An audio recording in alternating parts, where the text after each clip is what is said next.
Xəbər verdiyimiz kimi, bugün İran ərazisindən Naxçıvana dron hücumları həyata keçirilib. Telegrafın məlumatına görə, bu məqamda İranın hücum zamanı hansı dronlardan istifadə etdiyi də müzakirə mövzusuna çevrilib. İlkin məlumatlara görə, Molla rejimi Naxçıvana hücum zamanı Araşt 2 dronlarından istifadə edib. Kamikadze tipli sözü gedən dron əsasən uzaq məsafədəki hədəflərə zərbə endirmək üçün tətbiq olunur. 2000 kilometrə qədər uçuş məsafəsi olan bu dronlar yük maşınından raket tipli katapultla buraxılır. Uzun məsafəli, dəqiq zərbə üçün hazırlanan dronun radar sistemlərini tapıb vurmaq üçün xüsusi proqramlaşdırıla bildiyi deyilir. Araşt-2 həm də radardan yayınan, tədqiqat aparan pilotsuz uçuş aparatıdır. Yüksək dağıdıcılıq qabiliyyətə malikdir.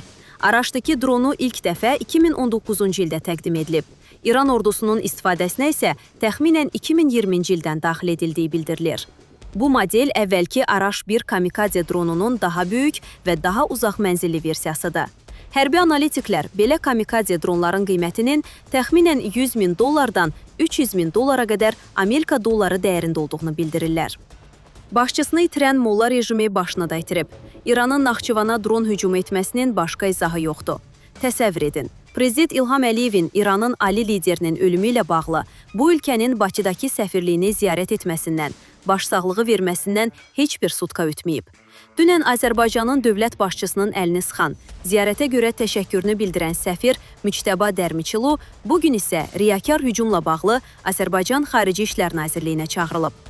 Dim qonşuluq prinsiplərinə sadiq qalan, nəinki İran, ümumiyyətlə heç bir ölkə üçün təhlükə olmayan, yaratmayan Azərbaycana qarşı ani hücum nankorluqdan başqa bir şey deyil.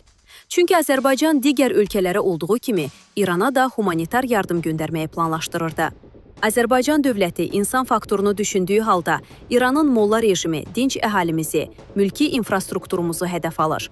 Bu hücum nəticəsində 2 mülki vətəndaşımız xəsarət alıb. Normal olaraq yerli sakinlər təşvişə düşüb. Bunun terrordan başqa adı və izahı yoxdur. Rəsmi Bakının da bəyanatında qeyd olunduğu kimi, Azərbaycan tərəfi müvafiq cavab tədbirləri görmək hüququnu özündə saxlayır. Molla rejimi bir şeyi unudur ki, Azərbaycana hücum edənlər həmişə peşman olub.